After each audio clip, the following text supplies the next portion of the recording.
Da comienzo Voz Alternativa. Es hora de analizar sin límites de líneas partidistas y sin estridencias. Ya con ustedes, la socióloga internacional Marcia Rivera. Esto es Voz Alternativa. Bueno, estamos comenzando este programa y vamos a trabajar hoy el tema, vamos a conversar hoy el tema sobre qué de nuevo tiene la propuesta de reforma contributiva del gobernador Pierluisi.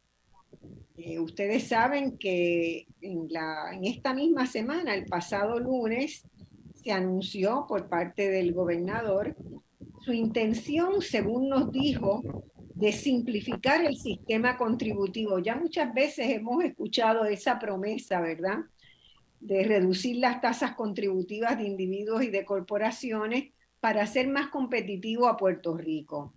También dijo que se proponía eliminar el IVU en la cadena de distribución, es decir, en la importación y la compra de inventario para la reventa.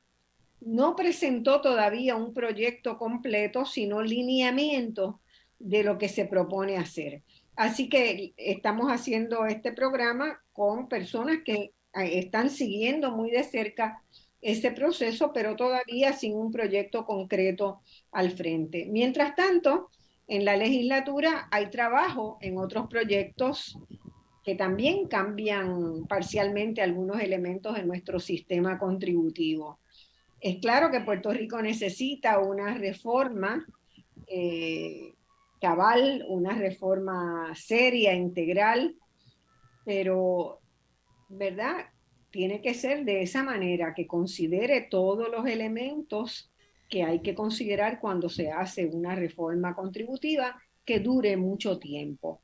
Es claro que el país la necesita, pero parece que de nuevo estamos recurriendo a el botiquín de los parches, como yo le llamo, de los parches y las curitas, y la herida se hace cada vez más profunda si no logramos, ¿verdad?, pensar integralmente y estratégicamente una forma de que Puerto Rico pueda salir de su estancamiento económico, pueda recuperar su capacidad productiva, pueda generar empleo y pueda pagar su deuda para entonces el país, ¿verdad?, poder echar adelante.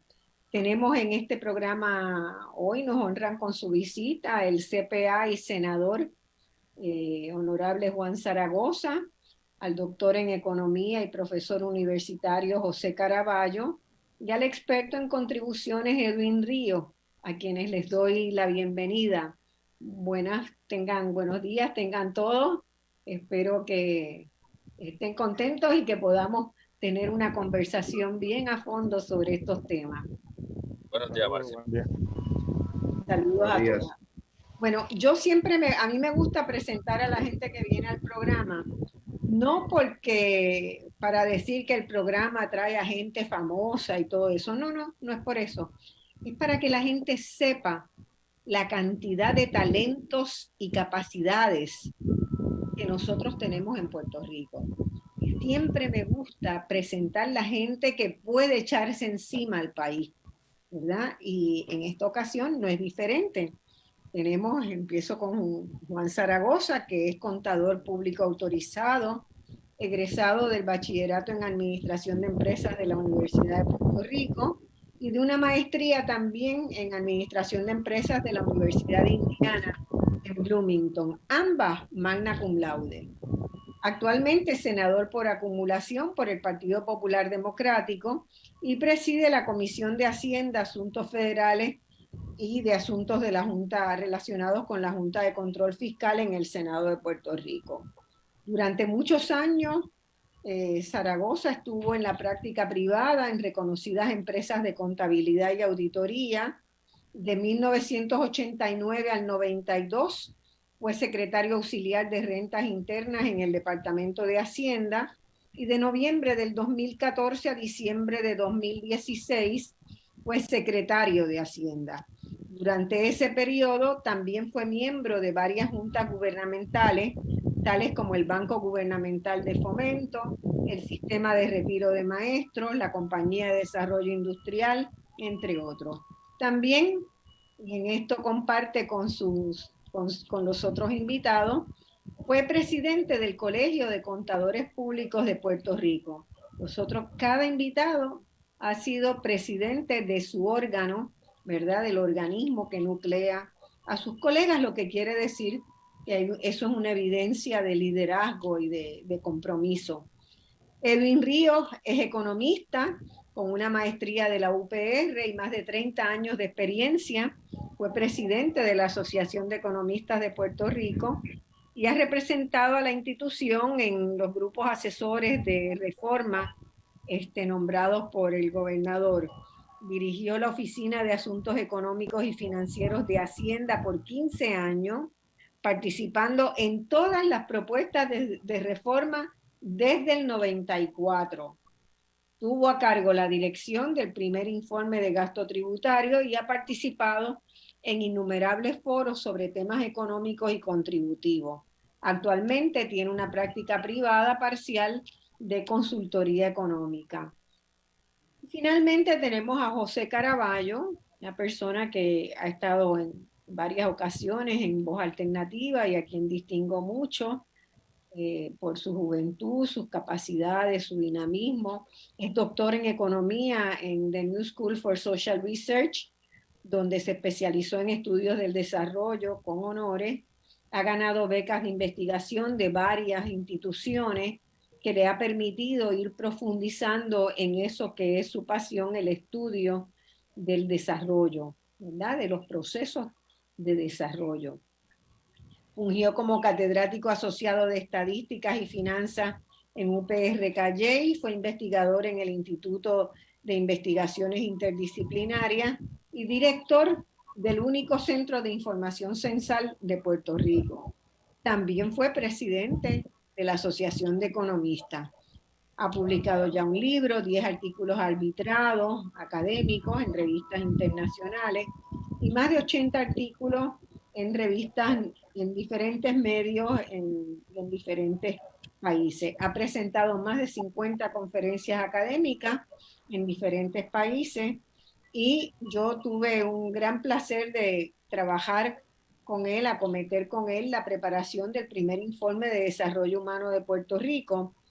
Él también fue gerente de proyectos estadísticos en el Instituto de Estadística y es miembro de muchas asociaciones académicas. Actualmente es catedrático asociado en la Escuela Graduada de Administración de Empresas de la UPR en Río Piedra. Y como les dije, sus áreas de investigación principales son desarrollo económico, desarrollo humano y empresarismo. Con este tremendo equipo vamos a comenzar esta conversación que tenemos planificada con los amigos acá. Yo quiero que nuestra audiencia comprenda bien un tema que suele ser árido hasta que llega el 15 de abril. Y ahí se dan cuenta de que antes debieron prestar atención a nuestros análisis. Les pregunto, para ustedes, ¿cómo debería ser un sistema contributivo que brinde recursos suficientes para, ¿verdad?, las necesidades que tiene el país, que sea sencillo, que sea justo, que sea eficiente, que sea fiscalizable y que tenga una buena cobertura? Es decir, que llegue a todos los que tienen que pagar. ¿Quién quiere empezar con ese desafío? A ver. ¿Quién quiere comenzar? Échale, Zaragoza. Zaragoza. Pues arranco. Bueno, Marcia, primero gracias por la introducción, ¿verdad? Donde mencionabas todo lo que soy, pero quiero aclarar para récord lo que no soy. Y es que no soy economista, pero Dios me ha bendecido con buenos amigos economistas que siempre están ahí disponibles para contestarme las preguntas y evitar que meta la pata, incluyendo a Edwin y a José, entre otros. Pues bueno, mira, Marcia, es una pregunta interesantísima, ¿verdad? Buena para arrancar. Que yo he tenido la oportunidad de verla desde la dimensión de practicante en la calle, de administrador público, ¿verdad? De secretario de Hacienda. Y tú diste en el clavo con muchas de las características que debe tener, ¿verdad? Debe ser sencillo, debe ser equitativo, debe ser fácil de administrar, a mi entender debe ser progresivo, ¿verdad? Debe tener un grado de progresividad, mientras más riqueza tiene la persona, más debe aportar al fisco. Yo te diría que esas son las características principales. Y de hecho, yo, cuando estaba dando la introducción, se me ocurría que además de ese planteamiento, la pregunta de arranque también podía ser, porque usaste la palabra reforma, un issue de terminología, si esto realmente era una reforma, ¿verdad? Y tú sabes que aquí desde hace varias décadas la palabra reforma es una palabra maltratada. Aquí se le llama reforma a cualquier aguaje legislativo que se hace a propósitos de mercadeo, ¿verdad? Y antes de permitírselo a los demás compañeros que comenten, yo entiendo que esto no es una reforma, esto es un mero proceso de ajuste a las tasas. Tú no puedes tener un proceso que ni roce ni siquiera los 22.000 millones de dólares que tenemos en exenciones en el sistema y llamarlo reforma contributiva. Pero con ese pie forzado dejo a los compañeros para que el próximo le haga un turno al bate. Pero están de acuerdo, ¿verdad?, en que para que sea una reforma y que sea un buen sistema contributivo, no es que tenga alguna de esas características, es que las tenga todas. Sí. Tiene que tenerlas todas. Sí. Y en línea con eso, ¿verdad? Respondiendo a la pregunta, ¿cómo debería ser un sistema contributivo? Todos los impuestos causan distorsiones económicas y el rol fundamental del sistema contributivo es allegar los recursos que necesita el gobierno para llevar a cabo su operación, que es una operación en pro del bienestar común. Así que en ese sentido, el sistema, por definición, debe de tener un conjunto de impuestos, ¿verdad? Que grava diferentes tipos de actividades, consumo, ingresos, propiedad, causando la menor distorsión económica, que se pueda administrar de una forma eficiente, que distribuya la carga contributiva de forma pues equitativa. Y nuestro sistema contributivo pues tiene algunas de esas características, pero cuando lo vemos de forma integral, adolece muchísimo de varias de esas principios contributivos que debería de tener. Y en ese sentido, pues, cuando hablamos de reforma, yo le añadiría al término lo que sería una reforma fundamental.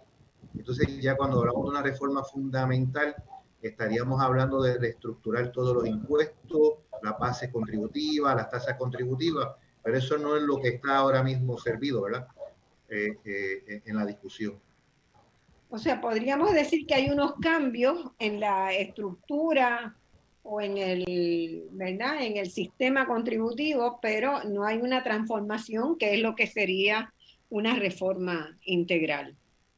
Definitivamente. José.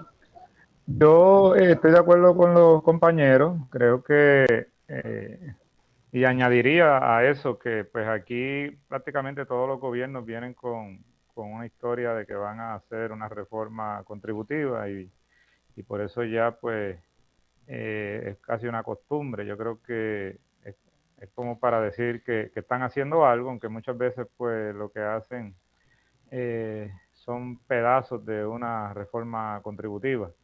En la actualidad, pues la que se está proponiendo, a mí me preocupa mucho porque, pues sí, piensa eliminar el IVA que hay en el sector comercial. Hoy día le llamamos IVU, pero en el sector comercial lo que hay es un IVA. Cuando el detallista le compra al importador o importa directamente del exterior, tiene que pagar IVU. Y ese IVU que le pagó al suplidor o le pagó a alguien en el extranjero, no alguien en el extranjero, sino cuando levantó la mercancía en el muelle, tiene que declarar esa mercancía y pagarle el IVU a Hacienda. En otros casos, pues le paga, si es el suplidor local, le paga el IVU al suplidor local y ese dinero lo toma como crédito al final de la planilla. Y para poner un ejemplo sencillo para los que nos están escuchando, supongamos que yo pagué $100 cuando levanté la mercancía en el muelle, pues al final del mes yo le digo a Hacienda, mira, yo cobré $200 en IVU a los clientes, como ya te pagué 100, lo que te debo son 100. Y así funciona un IVA. ¿Y para qué? ¿Y por qué ese sistema es bueno? Porque se fiscaliza mutuamente, porque después el suplidor no puede decir que vendió menos cuando el detallista le está informando a Hacienda lo que le compró. Y asimismo el detallista no puede decir que no compró X cantidad, porque entonces el suplidor puede decir, mira, no, yo vendí tanto. Así que hay una fiscalización mutua. El problema de esto es que es oneroso para las pequeñas empresas estar reportando todos los meses cada factura que compran. Para las medianas y grandes empresas no es tan oneroso porque tienen ya personal administrativo que puede dedicarse a eso, a entrar esas facturas en la plataforma Suri. Así que yo estoy de acuerdo y lo veo positivo en eliminar el IVA en el caso de los pequeños comercios, pero no en los medianos y más grandes, porque pues puede dar paso a que aumente la evasión. Eso por un lado. Así que aquí esta reforma, y es importante enfatizar eso, no toca para nada el impuesto al inventario. El impuesto al inventario es bajo la planilla del CRIM, el CRIM mueble en particular, que lo llenan los comercios y además de pagar por maquinaria y por otro tipo de cosas, hay una parte que es por el inventario. Eso está fuera de esta reforma. Aquí lo que se está hablando es del IVU en los muelles. Y me gustaría también añadir que la parte más contenciosa, y parece casi un insulto, es rebajarle las tasas contributivas solamente a las personas que más ganan en Puerto Rico y a los demás dejarlos intactos, con un argumento de falsa equidad, diciendo que a las clases más bajas se le aprobó un crédito contributivo y a la clase alta hay que darle también un alivio contributivo. Y esto es pues partir de la premisa que vivimos un país equitativo, y si viviésemos un país equitativo pues uno pudiera estar esgrimiendo ese tipo de argumentos, pero cuando estamos en uno de los 5 países más desiguales a nivel mundial, el sistema contributivo debería de estar dirigido a crear una sociedad más justa, más equitativa, y no a otorgar prebendas a los que más tienen. Y me preocupa que las últimas propuestas contributivas se tratan de dar alivios a los que más tienen, a los carros de lujo, eliminarle el impuesto. Hay una propuesta incluso para eliminar el impuesto a las ganancias de capital a los inversionistas locales, en una falsa equidad, también usando el argumento de equidad con el inversionista del extranjero, cuando realmente lo que se habla ahí es de uniformidad, no de equidad. Y mientras tanto, pues la clase media sigue cada día sufriendo una inflación sumamente alta y con unas tasas intactas, un impuesto a las ventas que es el más alto que tiene jurisdicción alguna en Estados Unidos, y también con unas tasas de impuestos sobre ingresos que también son relativamente altas, y esa clase pues no está representada en estos grupos que diseñan las reformas contributivas, y tampoco en el cabildeo que se da en la legislatura, y pues quizás por eso tenemos este tipo de propuestas sobre la mesa. Oye, Marcia, es interesante cuando, sí, cuando tú le pones de frente a alguien que no es de Puerto Rico nuestro sistema contributivo. Nosotros tuvimos esa oportunidad cuando se hizo el estudio para el IVA en el 2015, y Edwin recuerda la reacción, el comentario interesantísimo de los consultores, y cuando se sientan y fríamente empiezan a ver nuestro sistema, la conclusión fue terrible. Ellos nos dicen, oye, aquí en Puerto Rico, como regla general, todo el mundo está exento. Aquí se tributa por excepción. La regla general es que usted debe gozar de alguna exención. Los pocos que no gozan de alguna exención, pues lo pasan por la piedra. Porque es que ellos se enfrentaron con un sistema tan plagado de exenciones que ellos decían, pero si aquí hay exención para todo el mundo, para los altos y para los bajitos, para los zurdos y para los derechos, para los flaquitos y para los gorditos. Pues aquí la regla general es que está todo el mundo exento. Aquí se tributa por excepción. Quería comentarte también que en cuanto a lo de que dice Caraballo de cobrar el impuesto de este híbrido que tenemos, ¿verdad? Que es un IVA para los comerciantes que se paga desde el muelle. una decisión operacional y práctica. Eso se implementó en el 14-15 por ahí, en el 13-14. Y era, míralo de esta forma, en una isla hace sentido tú capturar ese impuesto en el punto de entrada cuando pueden haber 800,000 importadores a nivel comercial, capturarlo ahí versus dejar que entrara la mercancía libre del impuesto, se dispersara por el sistema y capturarlo al final en 60,000 puntos de venta. ¿Verdad? Hacía sentido, decía, espérate, bajo la teoría universal de que la luz delante de la calumbra, pues yo lo capturo en la entrada, porque los importadores son bien pocos, comparados con los vendedores. Con los vendedores al final, ¿verdad? Y cuando se hizo, se disparó la captación, se notó la diferencia enseguida en términos de la captación.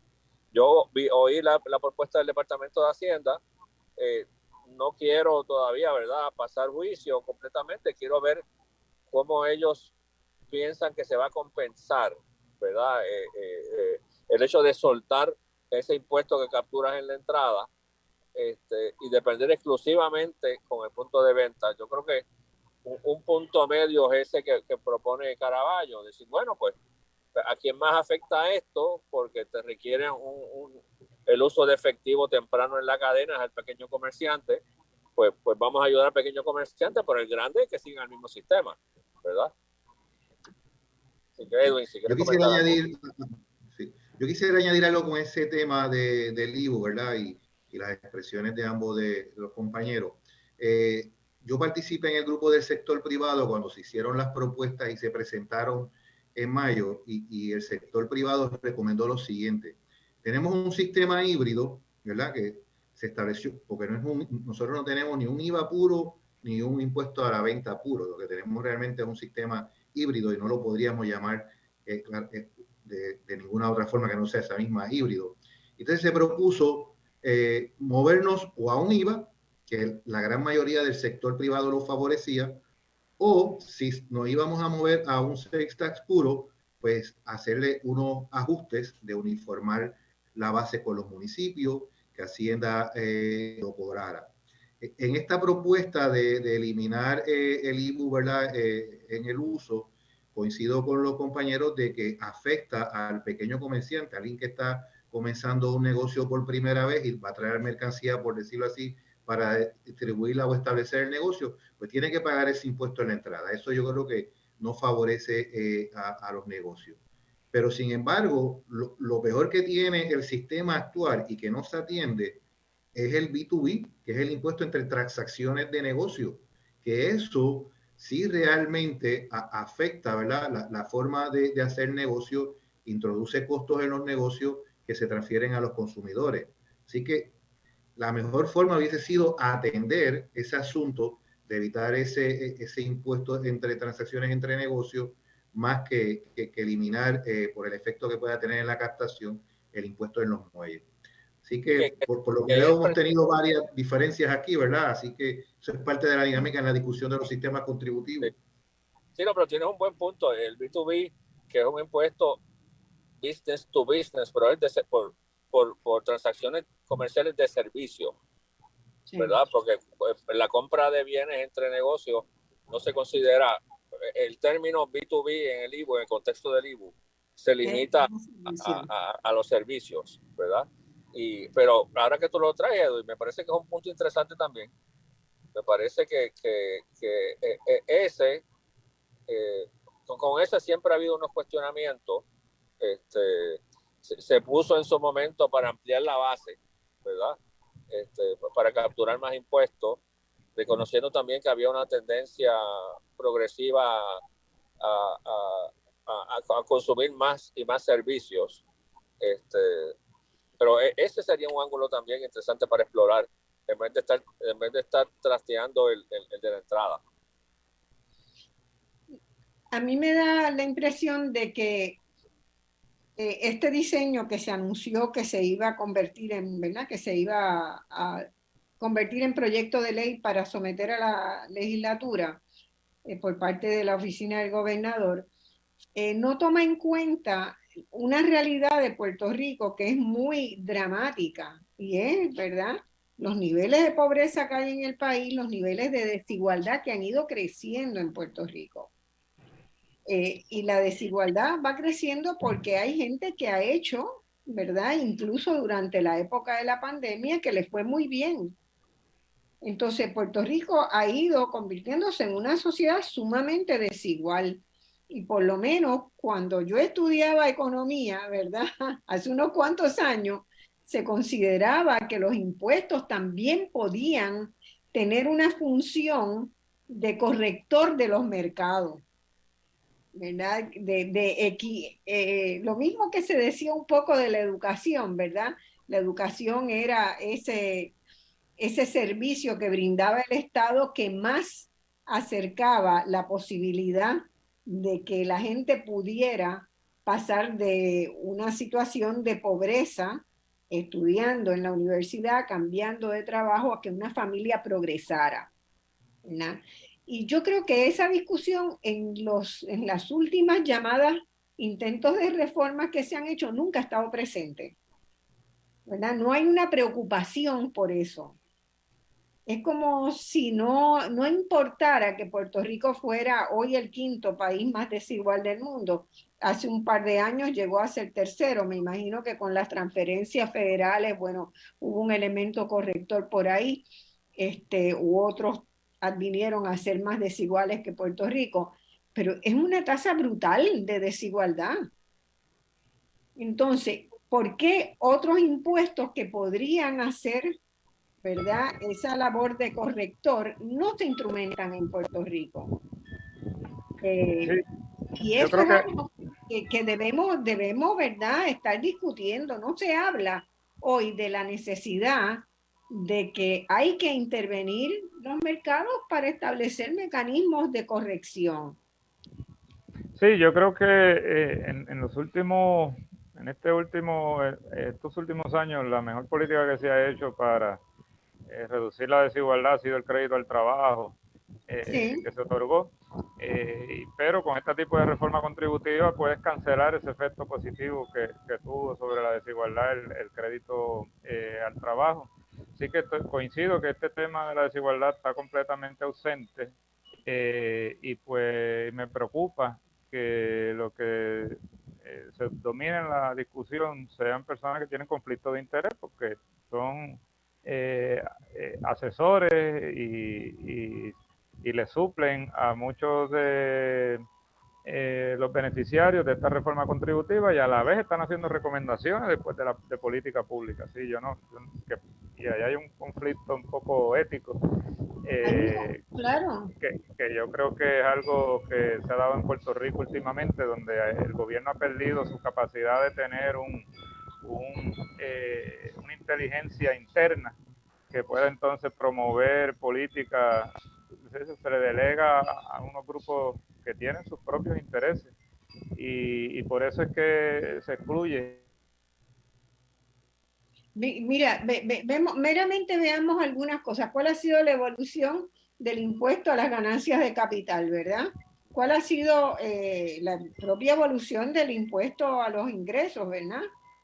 La contribución sobre ingresos. Ha sido reducir la progresividad del sistema. Definitivo, y yo creo que por ahí que debe ir dirigido a reducir el IBU, que es uno de los factores que más regresividad introduce. Yo en aquella ocasión, cuando se subió al 11.5, siempre pensé que iba a ser temporero, que era en lo que se llegaba a cierto acuerdo. Yo recuerdo aquel impasse que se suscitó con lo del IVA, que iba a ser sumamente regresivo, un IVA del 16% fijo para todo el mundo. Eso iba a ser sumamente regresivo, peor que ahora. Y yo creo que se quedó de forma permanente, así que si el gobierno tiene unos recaudos en exceso, los esfuerzos deberían de ir dirigidos a reducir el IBU, aunque sea en un punto porcentual, en 1.5 porcentual, y no estar mirando entonces y eso esta tiene área. un impacto inmediato. Claro, entonces ahí hay un argumento que dicen pues que si no se puede estar penalizando el ingreso y favoreciendo el consumo, es que hay un consumo que es conspicuo y hay un consumo que es de necesidad. Yo no puedo decir que tengo que penalizar un consumo básico que tienen las personas y pensar que todo consumo que se haga es un consumo conspicuo y es un consumo desmedido. Yo creo que hay que establecer esa diferencia y bueno, en Estados Unidos esto está clarísimo. Los únicos que promueven este tipo de medidas que se mueven más al consumo son los republicanos. Y hoy día están trayendo una propuesta desde hace más de 20 años para tratar de moverse a tributar solamente el consumo, y eso pues está clarísimo, ¿verdad? El choque que hay ahí entre intereses. Unos quieren que el sistema siga siendo progresista y otro que progresivo, y otros quieren que se quede siendo regresivo, y eso pues hay que tenerlo siempre presente. Tenemos que hacer una pausa. Nos piden que hagamos una pausa ahora, así que volvemos de inmediato con Voz Alternativa, que hoy estamos discutiendo qué de nuevo tiene la propuesta de reforma contributiva del gobernador Pierluisi y si es una reforma en realidad.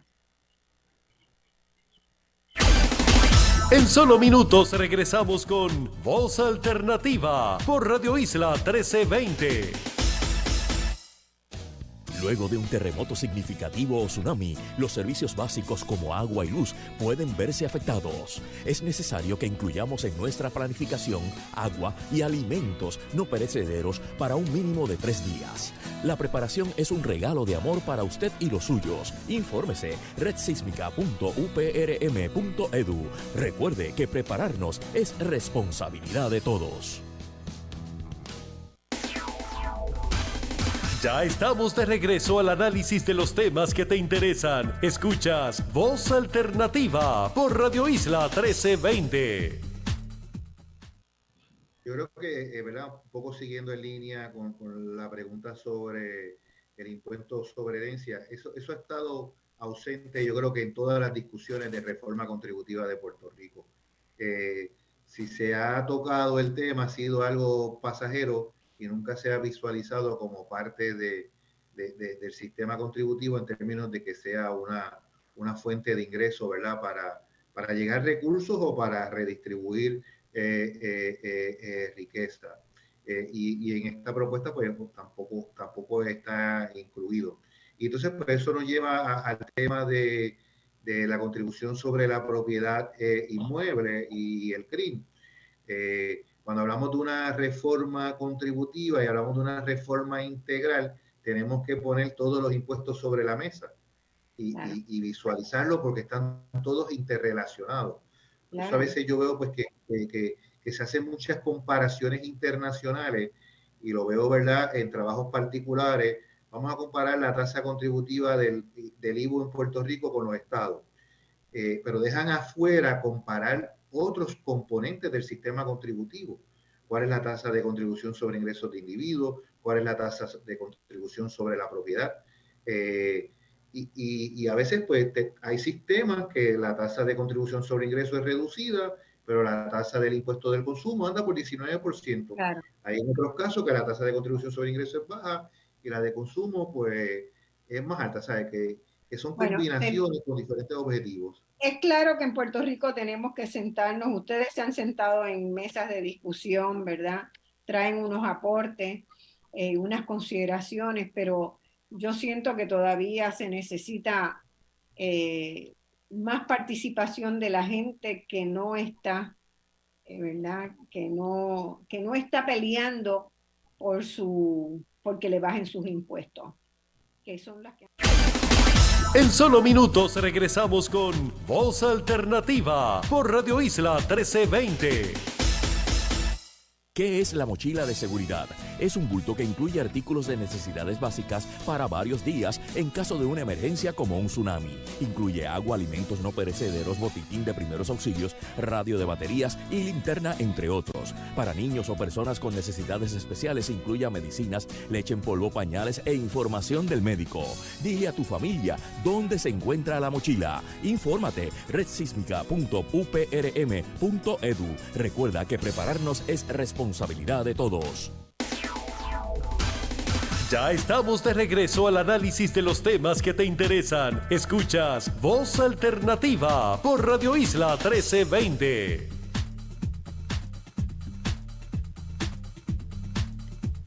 Bueno, mis amigos, volvemos ahora a la segunda hora de Voz Alternativa y vamos a seguir con el tema que estamos discutiendo en el día de hoy y que es muy complejo y necesitamos entenderlo bien. La pregunta que nos hacíamos era ¿qué de nuevo tiene la propuesta de reforma contributiva del gobernador Pierluisi? Y en la conversación que hemos tenido en esta primera hora con el economista Edwin Ríos, con el economista José Caraballo Cueto y con el CPA y senador Juan Zaragoza, hemos llegado más o menos a una serie de puntos de consenso, diríamos, que quiero para beneficio de las personas que nos están comenzando a escuchar ahora, resumirlos muy brevemente. Pero antes quiero darle de nuevo la bienvenida a Edwin, que va a seguir con nosotros durante esta segunda hora. Hola, seguimos. Saludos, Marcia, seguimos, seguro. Compañero economista. Bueno, el gobernador Pierluisi anunció su intención, según él mismo dijo, de que quería mandar un proyecto para simplificar el sistema contributivo, reducir las tasas contributivas de individuos y de corporaciones y hacer más, entre comillas, competitivo a Puerto Rico. Pero nosotros, los que hemos estado conversando hasta ahora en esta mesa, consideramos que va a ser bien difícil que esas tres metas puedan cumplirse, porque para ello habría que hacer una reforma más abarcadora de todo el sistema contributivo y ver cuidadosamente sus impactos en la economía. Así que tomamos la iniciativa como lo que es la decisión de reducir algunas tasas contributivas sin que, ¿verdad?, se haya terminado un estudio de los impactos económicos reales. Nos preguntábamos también de dónde va a salir el dinero. Si se reducen esas tasas, ¿de dónde se va a compensar ese dinero? ¿Verdad?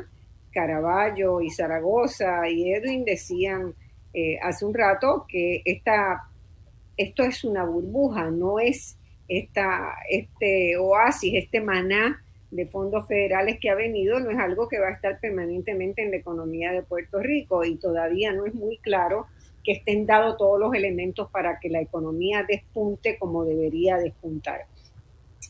Entonces, decíamos que se necesita Puerto Rico una reforma integral que busque recursos suficientes, que sea sencillo, justo, progresivo, eficiente, fiscalizable, a ver si se me queda alguna otra, y de buena cobertura.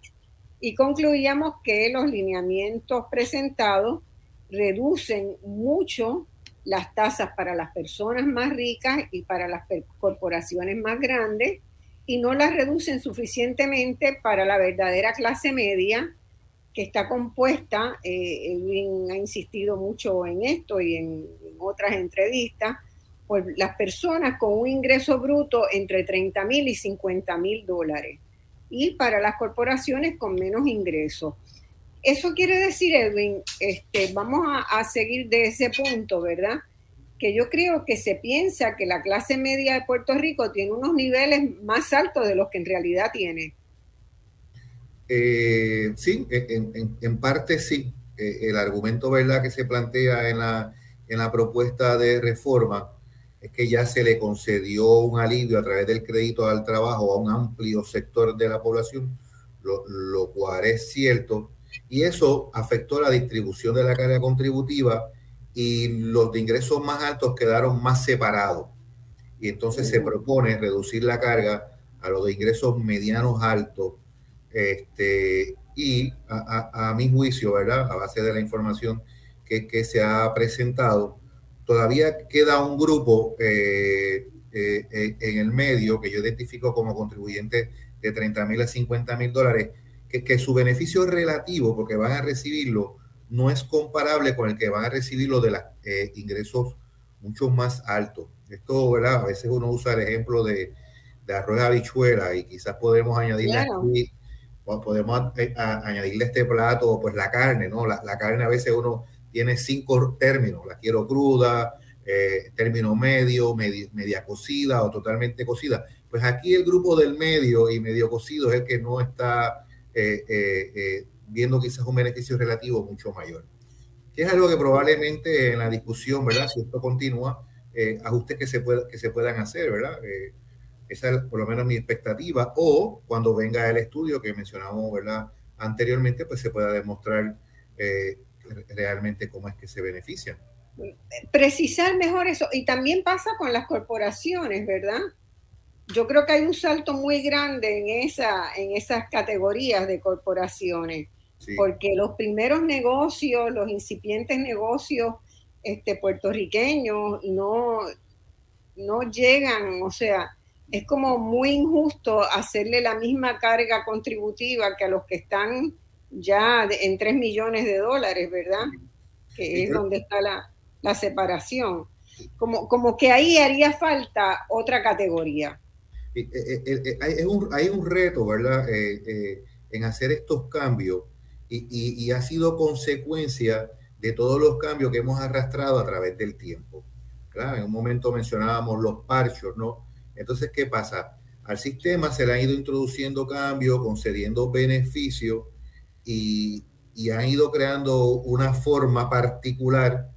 Entonces, cuando vengo con la intención de concederle beneficios a todos, pues tengo unas restricciones que probablemente tenga que dejar cosas que yo no hubiese querido que tuviera. Y el ejemplo de esto es en el 2018. En el 2018, dando la Junta de Control Fiscal, se introdujeron unos cambios al sistema contributivo y se le concedieron a las personas unos descuentos.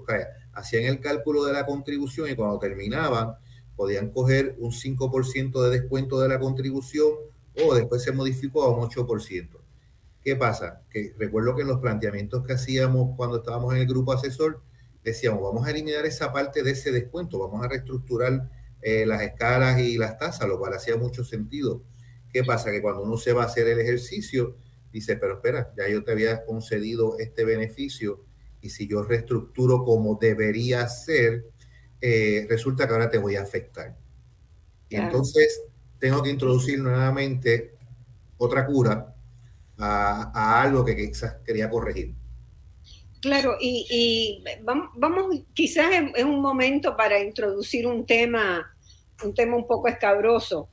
Yo creo que las reformas contributivas son de las cosas que más cercanas están del corazón de la política, ¿verdad? Entonces, ningún gobernante quiere aumentar impuestos. Eso. Aunque se necesiten, ninguno quiere. Y si se trata de quitarle, entre comillas, derechos adquiridos, porque se toman como derechos, ¿verdad? Entonces la cosa se complica políticamente mucho y seguramente pues eso ha pasado siempre.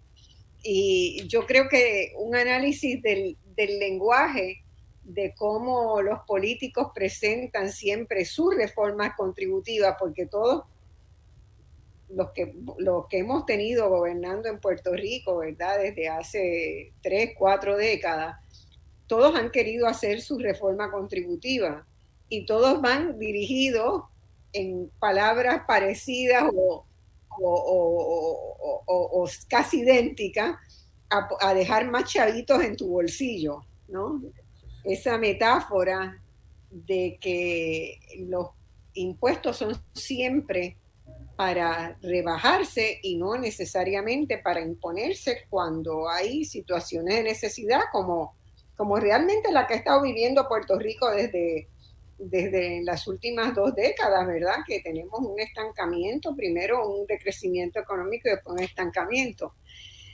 Y es difícil. ¿Tú has visto alguna reforma contributiva donde los gobernantes puedan encargarle a un grupo técnico representativo que la diseñe y aceptarla? No, difícilmente, de verdad que en la experiencia que he tenido en los estudios que se han presentado, siempre al final es quiénes son los ganadores, quiénes son los perdedores, ¿verdad? Oye, con el objetivo, como muy bien menciona, tratando de buscar una distribución equitativa. Y yo creo que eso es el mayor reto que tenemos. Nosotros los economistas abogamos, ¿verdad?, por una reforma estructural, fundamental, pero va a tener consecuencias en ese ejercicio.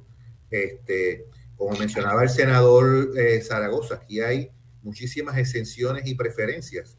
Entonces, si yo quiero bajarle la carga a los que pagan y en ese ejercicio evalúo estas personas que reciben o estos grupos o estos ingresos que tienen estos beneficios y tomo la decisión de política pública de quitárselo para redistribuirlo, pues entonces se van a afectar y se van a oponer. Y definitivamente, como muy bien señala, es el punto más neurálgico. De la única manera sería, ¿verdad?, un proyecto de país donde difícilmente políticos se pongan de acuerdo para hacer esa redistribución. Y en esa parte política, pues, es bien complicada. Pero mientras tanto, se pagan los vidrios rotos de tener un sistema quizás desarticulado.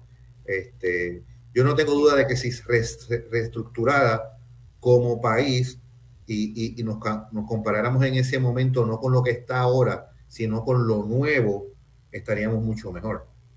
Pero si nos vamos a comparar con lo que está, pues los que se van a afectar, pues obviamente van a hacer sus reclamos particulares. Claro, si la reforma se diera en el marco de una estrategia, ¿verdad?, que uno pudiera tenerla al lado y mirar las proyecciones de cómo se vislumbra el crecimiento para Puerto Rico y cuál es la sostenibilidad de ese crecimiento, pues entonces se tomarían decisiones más fundadas.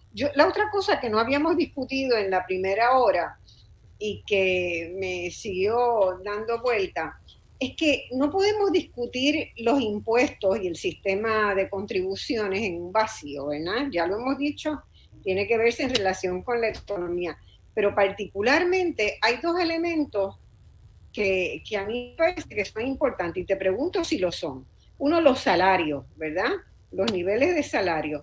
No es lo mismo pagar 37, una tasa impositiva del 37% cuando tú tienes un salario que por mucho sobrepasa el salario promedio de Puerto Rico, que pagarlo en Puerto Rico, ¿verdad? Claro. Aunque sea la misma tasa, no es lo mismo 37% cuando no tienes con qué pagar, o 23% o 7%, que cuando tienes salarios muy altos y la gente vive con un nivel de bienestar muchísimo más alto.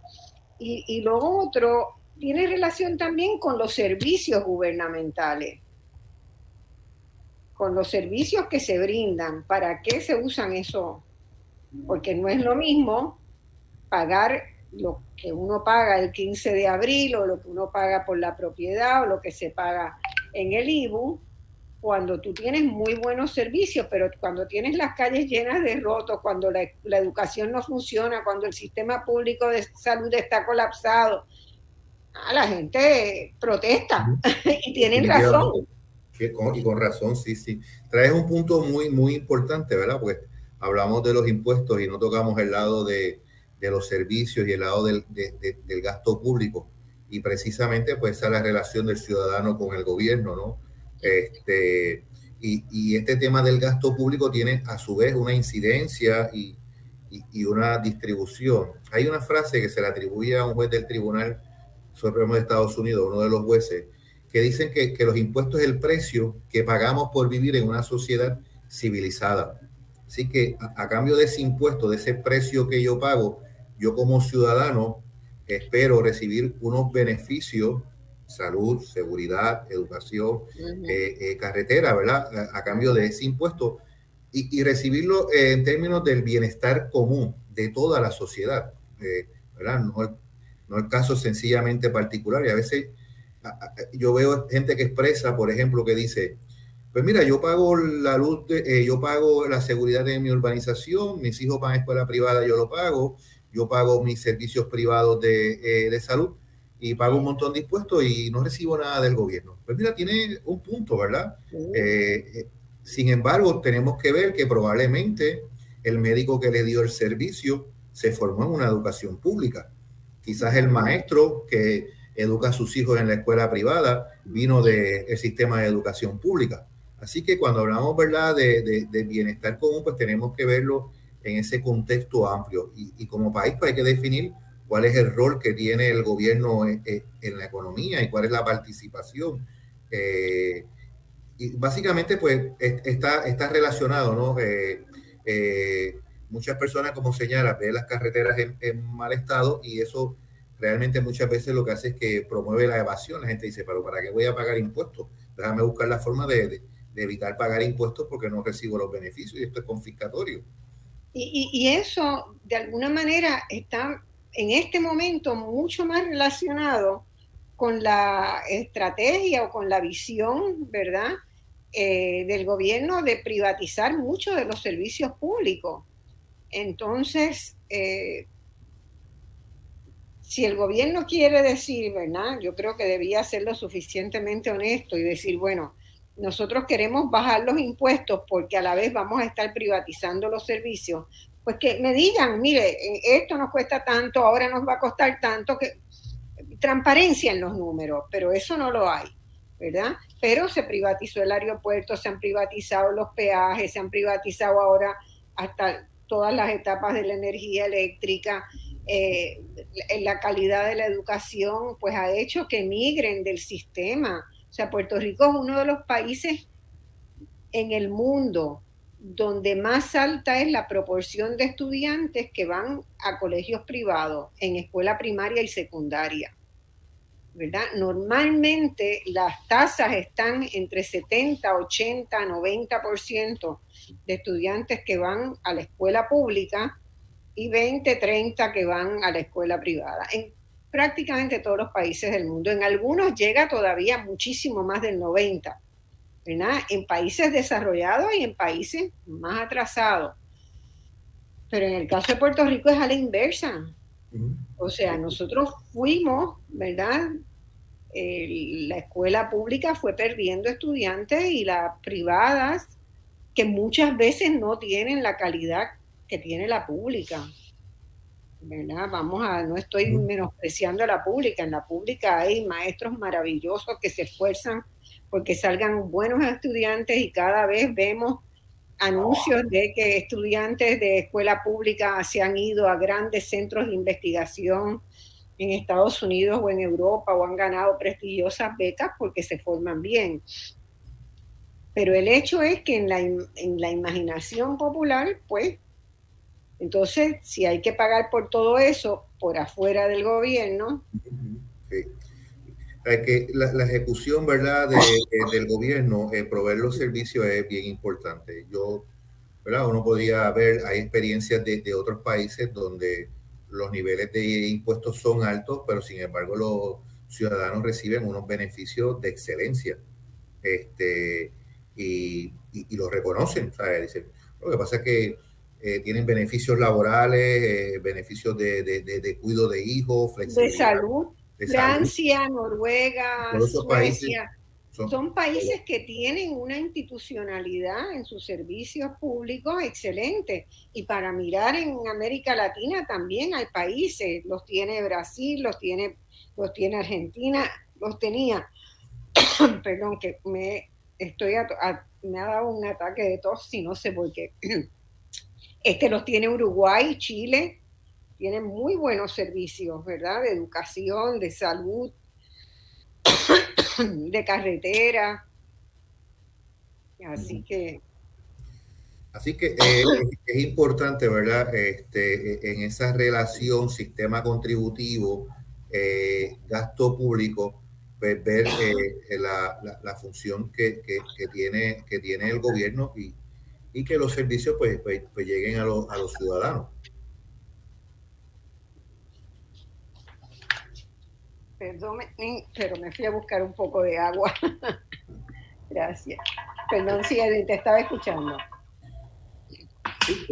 El tema de rol del gobierno, ¿verdad?, y los servicios que ofrece, los ciudadanos, pues lo perciben, ¿no? Directa e indirectamente. Y su reclamo, pues obviamente se expresa cada vez que hay un cambio de gobierno, ¿no? Reclamo de mejores condiciones de vida en general para el país. Y hay otra cosa también que creo que en Puerto Rico nadie le ha metido el diente, que es el tema de la propiedad, ¿verdad? Del impuesto de la propiedad y del crimen.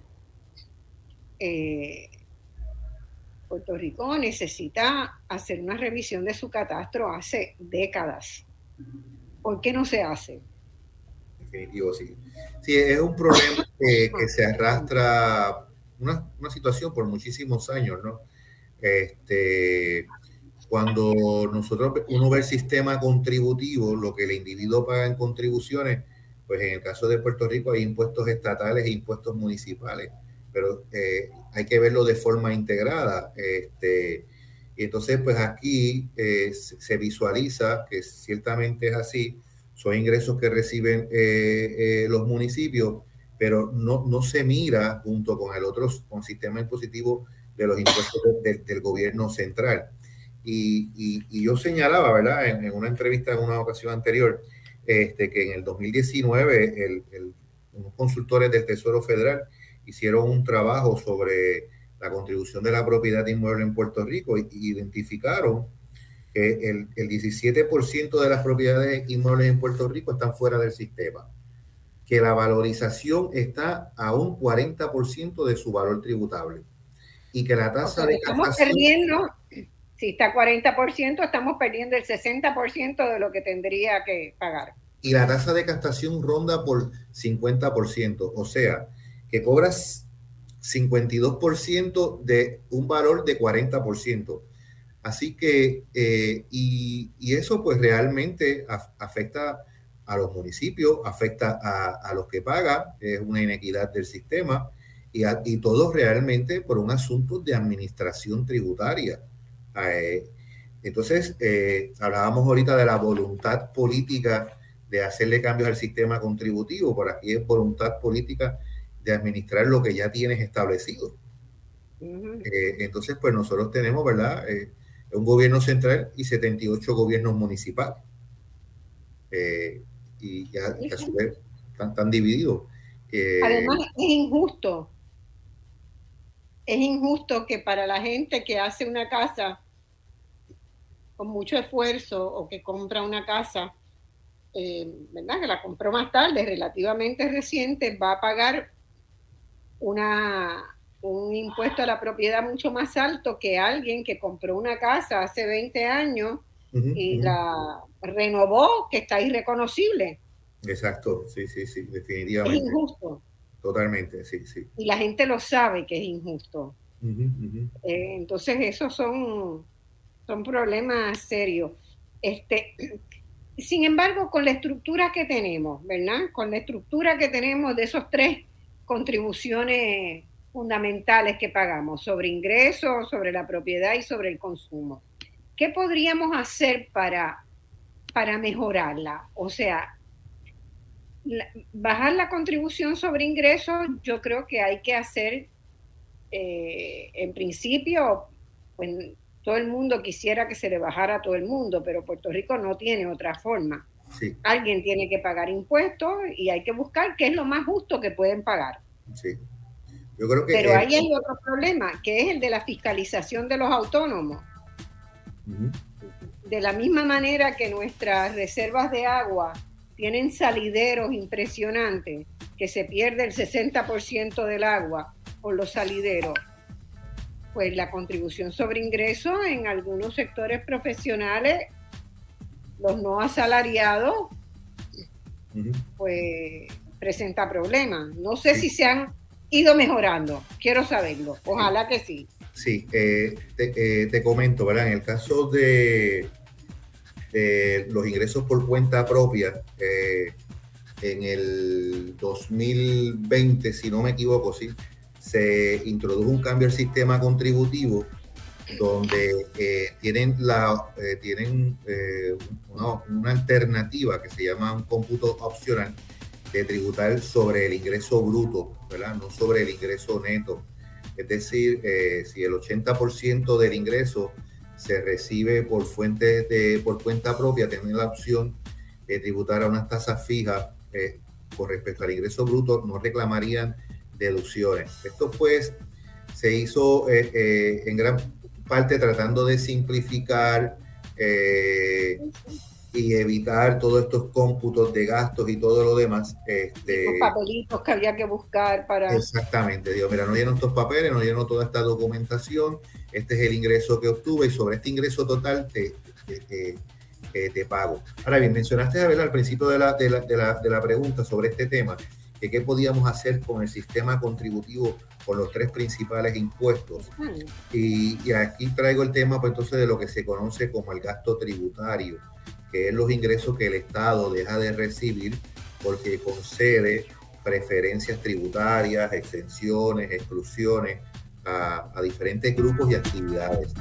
Y desde el 2017, si no me equivoco, se produce este informe ya en el Departamento de Hacienda, y es lo que se llama el presupuesto oculto, es decir... Mira, Edwin, te voy a interrumpir porque ya tengo la musiquita de la... perfecto, continuamos, seguro. Lo tomamos en la pausa para que nos lo expliques completito. Muy bien. Muy interesante. Vamos a la pausa y volvemos de inmediato.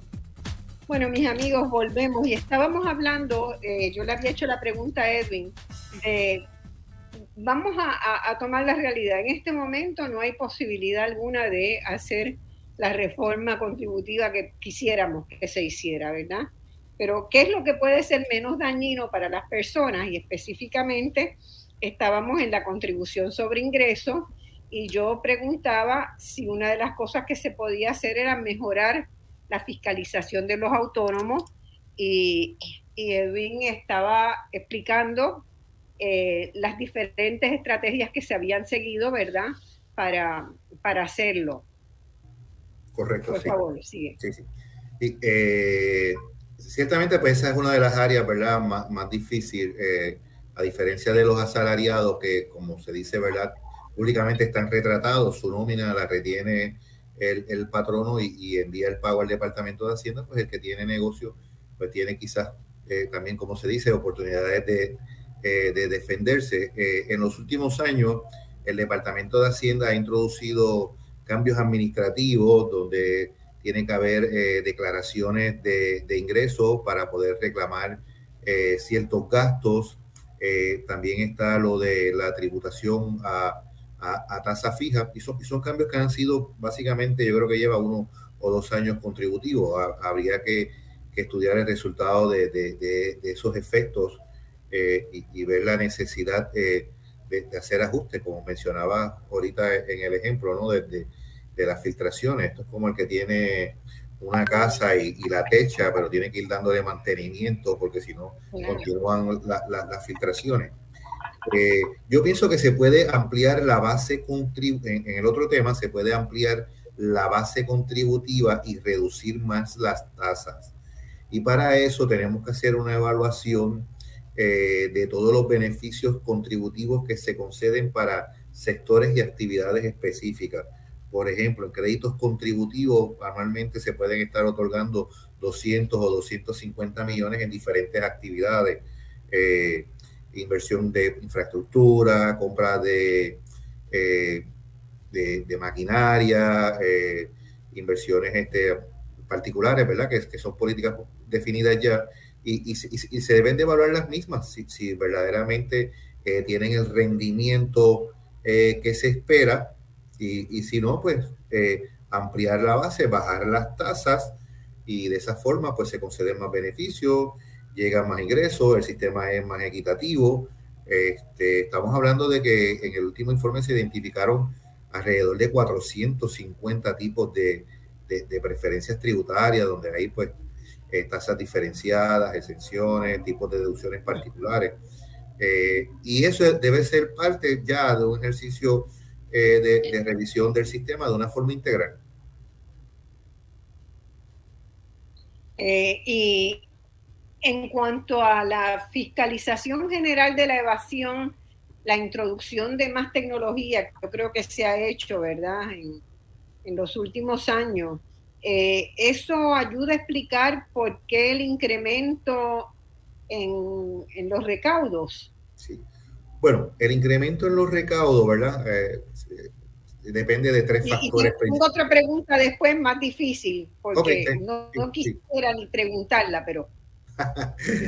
Para ¿Por qué han incrementado tanto los recaudos? ¿Ha sido por mejor fiscalización, porque tenemos la tecnología ahora, porque hubo una especie de acto de contrición de los evasores profesionales que dijeron vamos a ayudar al país, vamos a pagar? ¿Por qué? Bueno, esa última no creo que sea no, factor, no la ve. Sí. Los ingresos del gobierno dependen fundamentalmente de tres factores. El primero, obviamente, es la actividad económica, ¿sabes? Los ingresos dependen de la ganancia, de los salarios y de las personas ¿verdad? Y del consumo de las personas. Así que dependen de la actividad económica. El segundo factor, pues, depende de la legislación, ¿no? Qué se tributa, cómo se tributa, cuándo se tributa, pues eso también afecta la recaudación. Y el tercero es la administración del sistema contributivo. Cómo se pueden aumentar los niveles de cumplimiento y los niveles de captación. Y entonces, pues ahí, como menciona, así que esos tres factores definen los ingresos. El ejercicio técnico sería cómo aislarlo para ver cuál es la aportación que tiene cada uno, cuántos de estos ingresos fue por actividad económica y cuántos de estos ingresos fueron porque mejoré la captación y la fiscalización. Así que eso es un ejercicio que le corresponde al Departamento de Hacienda hacerlo y demostrarlo. La evasión es un problema, en todos los sistemas contributivos hay evasión contributiva, la idea es minimizarlo, es un problema social, pero para poder atacarlo hay que identificarla y medirla. Y aquí realmente, que yo sepa, no hace muchos años no se hace un estudio de evasión contributiva a nivel general. El más reciente fue en el 2016, si no me equivoco, y fue sobre la captación del IVU, que de hecho que se demostró que la captación en bienes y mercancías era relativamente alta, rondaba por el 70%, pero la captación en servicios rondaba por 30%. Entonces, estos estudios de captación te dicen a ti, mira, esta es la magnitud, vamos a diseñar estrategias para poder atacarla y allegar recursos. Y Hacienda siempre ha estado detrás de, ¿verdad?, de buscar recursos para atacar la evasión, y ahí entonces se introducen los sistemas de tecnología. Eso pues siempre ha estado ocurriendo. Actualmente pues hay un sistema de tecnología, ¿verdad?, que le llaman SURI, Sistema Unificado de Rentas Internas, que ha sido una inversión grande del Departamento de Hacienda o de nosotros los contribuyentes, ¿verdad?, porque hemos pagado esos impuestos para comprar ese equipo. Y se ha ido implantando a través de los años el sistema, ¿no? Estos son sistemas muy complejos y toma tiempo. Sí, lleva ya 4 o 5 años de trabajo. Sí, se fue implantando por diferentes tipos de impuestos y ya están todos los impuestos integrados al sistema, y ha demostrado pues que le da al gobierno una capacidad de ser eficiente.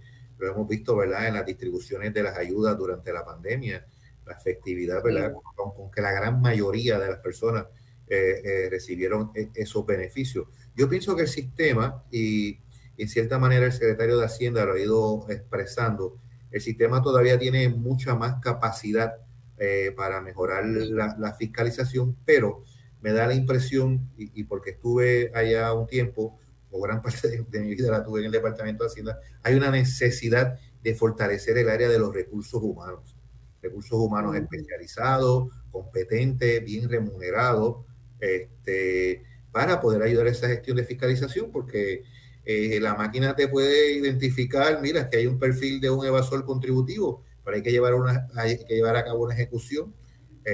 Y yo no sé si eso se enseña hoy ¿verdad? Si eso es parte de un currículo universitario, por ejemplo, o si Hacienda tiene que tener su propio programa de formación, va a tener que tenerlo.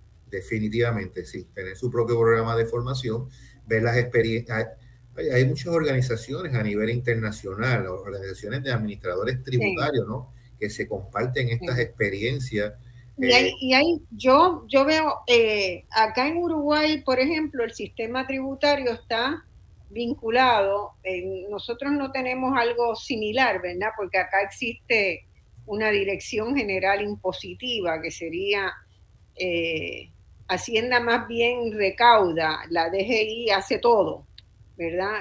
Entonces tiene la posibilidad o ha tenido la posibilidad muy exitosamente de requerirle a todas las empresas, a todas, 100% de las empresas que operan en el país, a entregar una factura electrónica que tiene un dígito.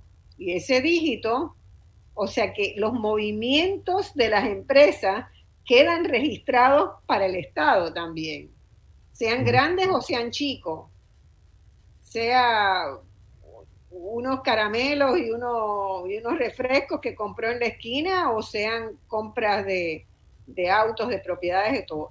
Todo tiene que tener la obligación de una factura digitalizada cuya información entra al sistema. Sí.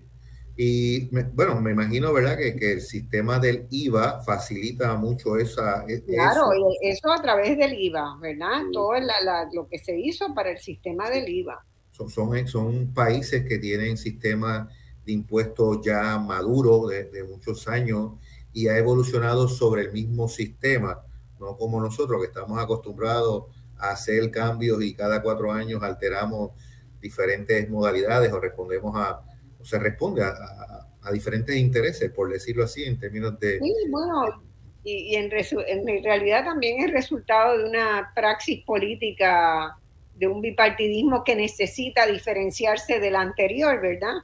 Y muchas veces, aunque sea del mismo partido, quieren hacer otro cambio. Okay. Y si no me equivoco, yo creo que en Uruguay tienen el asunto del tema de cómo tratar el efectivo en el sistema tributario. Bueno, prácticamente no se hacen transacciones en efectivo. Todo el mundo tiene una tarjeta de crédito y todo el mundo paga todo va registrado, todo. Sí, todo queda registrado. Pues eso es una forma de atacar la evasión. Y recuerdo haber escuchado expresiones del secretario de Hacienda actual, y de hecho, y lo hemos inclusive compartido informalmente el tema de cómo es en Uruguay el sistema de las transacciones electrónicas contributivas, donde el efectivo pues no es como lo hacemos acá. Y el Estado le deposita a las familias que necesitan el subsidio, lo deposita en esa tarjeta. O sea, hay maneras tecnológicas de hacerlo. Si nosotros lográramos neutralizar el peso, ¿verdad?, de lo que implica la incertidumbre que crean los cambios políticos. Eso es, acá hay cambios de gobierno y no pasa nada. Las instituciones tienen vida propia, la institucionalidad existe y se defiende y representa al país. Lo mismo pasa en Brasil. O sea, tuvo un presidente que todo el mundo lo detestaba, pero no pudo, ¿verdad? Con estas cosas no puede hacer grandes cambios, porque hay políticas de largo plazo que son consensuadas. Así que nosotros no podemos seguir cada cuatrienio. Nosotros cada cuatrienio le introducimos cambios al sistema contributivo. Sí, y en todo, y en el educativo, y en el de salud. Entonces no se puede, así no se puede. No se puede, se pierde esa visión a largo plazo que necesita tener unos cimientos estructurales. Y además como unas teorías fundamentales, ese concepto de fundamental que va al fundamento de las cosas, ¿verdad? Si el fundamento de un sistema tributario es que debe ser lo necesariamente progresivo para lograr niveles de equidad, pues eso tenemos que asegurarlo, ¿verdad? En el impuesto al consumo, pero nosotros no lo aseguramos. porque alguien dijo en algún momento que al gobernador no le gustaba que hubiera carros viejos circulando por las calles, pues vamos a bajar el impuesto de los carros nuevos y de mayor precio para que todo el mundo pueda agarrar un préstamo y comprarse un auto. Sí. Nosotros, sí, estoy de acuerdo, nosotros tenemos un problema tenemos un problema, una situación como país de que no medimos las cosas y no institucionalizamos esas cosas, ¿sabes? Deberíamos de medir cómo se distribuye el gasto público entre la familia, entre las personas y el mismo sistema contributivo para hacer los ajustes. Muchas veces, ¿verdad? Si vemos el sistema fiscal como todo, gran parte de los ajustes en la equidad se da a través del gasto y no necesariamente a través del impuesto, de un impuesto particular, pero hay que verlo todo, ¿sabes? Hay que verlo todo. Y hay otra noción que yo nunca escuché en Puerto Rico, ¿verdad? Nunca escuché ni en todos mis años y que la descubro trabajando en los países escandinavos, ¿verdad? Que es la noción de los impuestos solidarios que van a generar solidaridad entre sectores sociales o intergeneracionales, ¿verdad? Y entonces hay una serie de impuestos que son impuestos solidarios, en algunos casos que el gobierno los obliga. Genera un impuesto que es obligatorio. Y en otros casos que le da un incentivo financiero al que ejerce un impuesto solidario. Okay. ¿Verdad? Le hace una deducción al final de la planilla. Bueno, usted se compromete a hacer con este impuesto solidario que paga, por ejemplo, a todos los egresados de la Universidad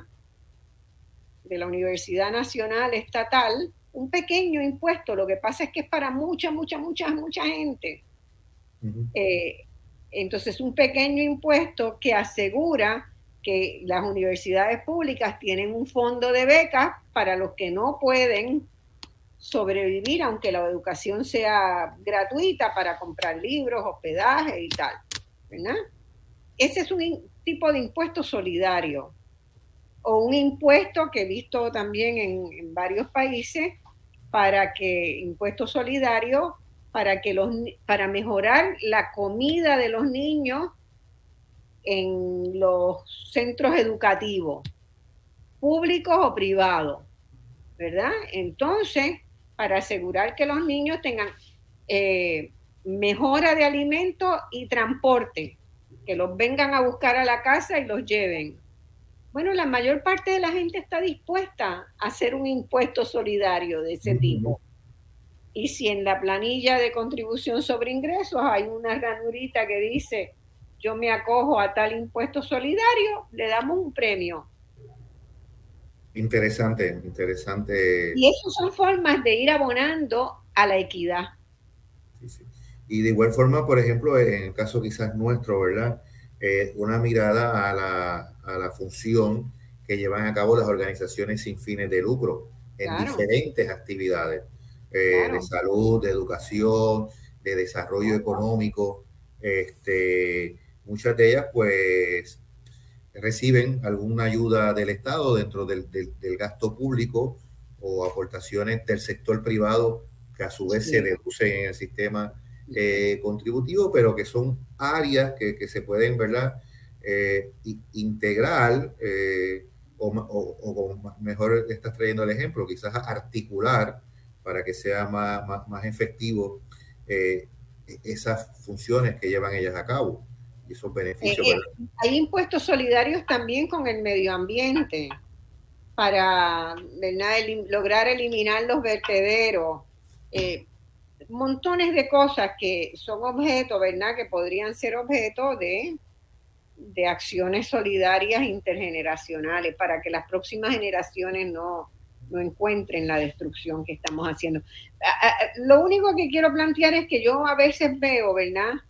Y Edwin Ríos, a quien tenemos aquí, es un experto que ha estado en cuántas reformas contributivas, 8, 9 son con esto. Bueno, desde 1994 todas las que se han aprobados o se presentaron. Sí. Bueno, que hay que ampliar nuestra caja de herramientas. Esa es como mi recomendación, ¿verdad? Que ver el sistema contributivo como una caja de herramientas que tenemos, y mientras más herramientas tengamos y que vayan mejor a nuestros objetivos, pues más fácil va a ser el trabajo. Claro, sí. Y no, qué bueno que traes el concepto de caja de herramientas, ¿verdad? A mí me gusta mucho ese concepto. Yo tengo, ¿verdad? Me acerco al desarrollo, a los estudios del desarrollo y al proceso de desarrollo, siempre buscando cuáles son las herramientas que tiene un gobierno para establecer políticas sociales, para establecer política económica, ¿verdad? Para actuar. Y ayuda mucho a entenderlo. Ayuda mucho. Sí. Necesitamos un plan de desarrollo económico que vaya más allá, ¿verdad?, de una visión a corto plazo, donde podamos atender o integrar la diversidad de situaciones que tenemos, ¿verdad? Porque el sistema contributivo y el gobierno no lo puede resolver todo, pero puede sí ayudar a canalizar con el sector privado, el sector sin fines de lucro, diferentes grupos, ¿no? Una mejor política general de bienestar económico y social para el país. Claro, la otra cosa que en Puerto Rico es como, a mí me suena como casi uno no se atreve a hablar de eso, ¿verdad?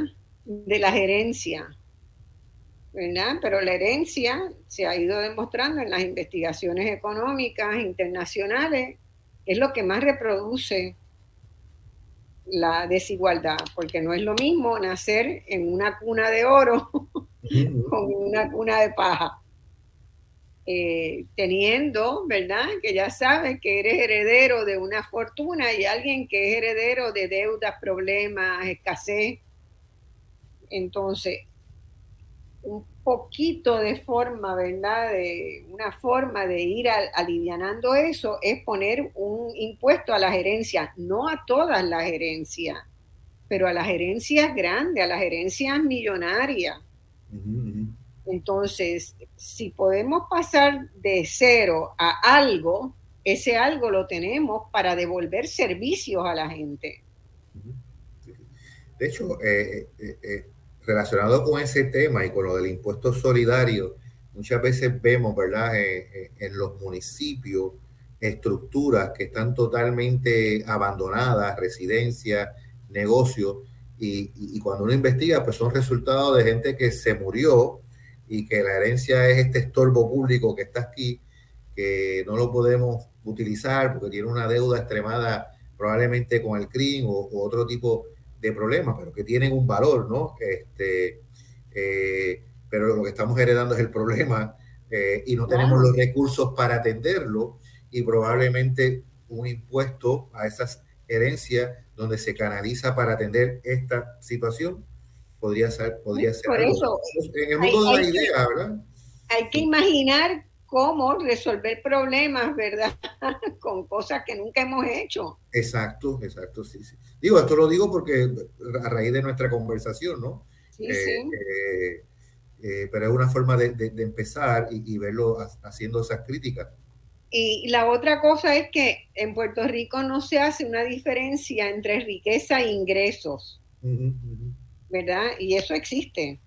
Los economistas sabemos que no es lo mismo tener un flujo de ingresos, cuánto yo me gano producto de mi trabajo este año, a tener en el banco o en inversiones un alto nivel de riqueza que no depende de que yo trabaje o no, ¿verdad? Que se fue conformando por mi trabajo anterior o por una herencia o por lo que fuera.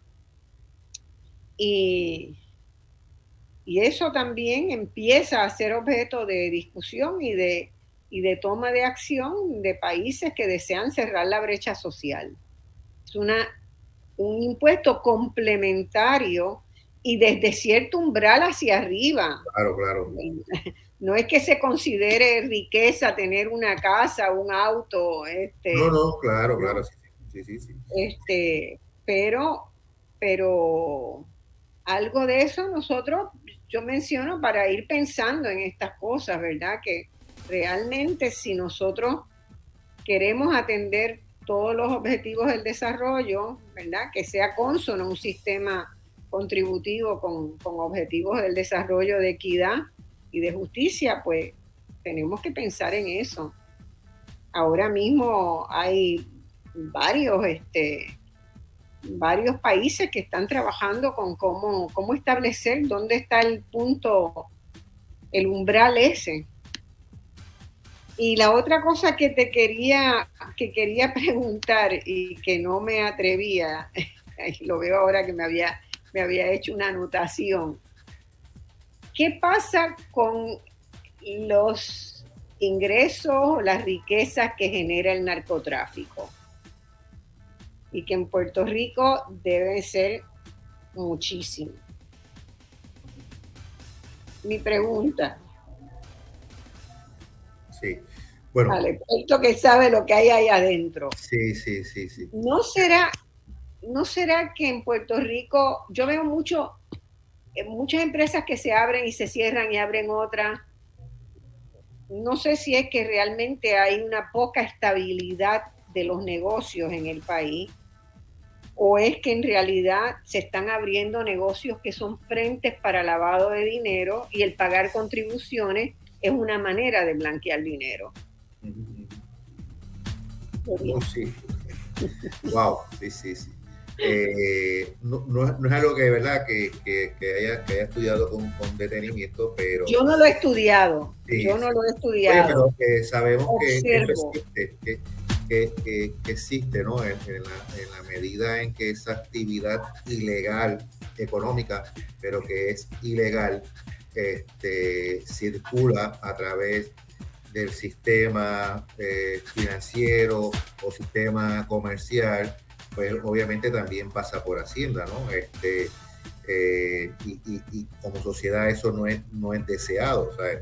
No quisiéramos decir que los recaudos han aumentado del IVU porque ha habido compra productos de ingresos del narcotráfico, que a su vez trae muchísimos otros problemas sociales que hay que atender a través del gasto, como son los problemas de seguridad pública, los problemas de salud, problemas en educación. Así que he escuchado expresiones del secretario, ¿no? De precisamente a través de los sistemas de información, hacer pareos y ver esos perfiles de gastos versus perfiles de ingresos, y entonces entran unas inteligencias ahí de información económica que se comparten pues, con las autoridades de ley y orden, ¿no? En nuestro caso, pues, agencias federales, FBI y todo lo demás, ¿no?